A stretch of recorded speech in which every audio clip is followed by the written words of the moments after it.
core of the Earth, oceanic currents, atmospheric currents, and evolution. Wow. This is course number 6008. Thank you. Good morning, ladies and gentlemen. Can you hear me up there? Yes, okay. I think this neatly fits in with the other presenters' point of view about artificial intelligence.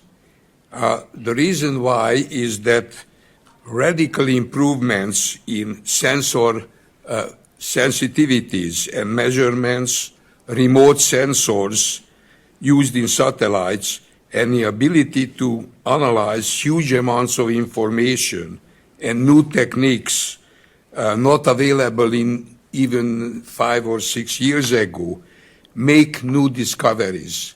And one of it is, of course, dealing with large numbers, and that has something to do with AI as well. The course which I plan to present to you shall provide, first of all, an easily understandable survey of basic concepts of these sciences, showing their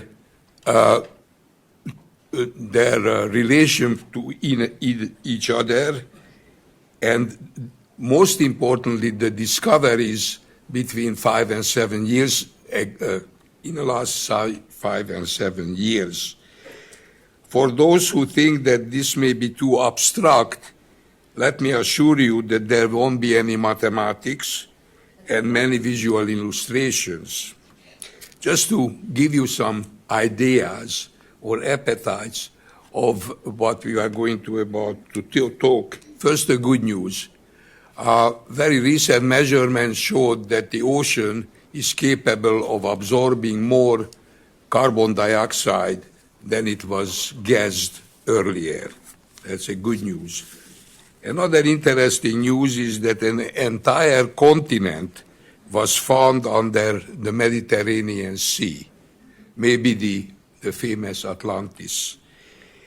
Planet Earth doesn't just go around the sun and spin on its axis, but it also wobbles like a top. And to this wobble, us human beings are contributing. It's larger now than it was, say, 100 years ago. We are not going to fall off the Earth, but nevertheless, there is a measurable difference in the wobble. The current, or I think current still, but very in a few months ago, there were some big fires in the Amazon region and the Australian continent. And these fires caused black soot by the millions of tons. This black soot is not good for our lungs, for one. For another, they go very far and they settle on glacier surfaces. With this, the glacial melting has been accelerating tremendously. And so more fresh water comes out and the glaciers are retreating. Up until now, the Dead Sea was the lowest point on Earth at 1,400 feet. Well, a recent and completed survey of the Antarctic continent itself, below the ice, found out that we had ridges which are 11,000 feet below the sea level. That's amazing. Global emissions, unfortunately, maxed out, not maxed out, but was maximum last year at 43 billion tons. And if this continues, the original projection of 2.7 degrees Fahrenheit global temperature increase by the end of the century is going to be doubled.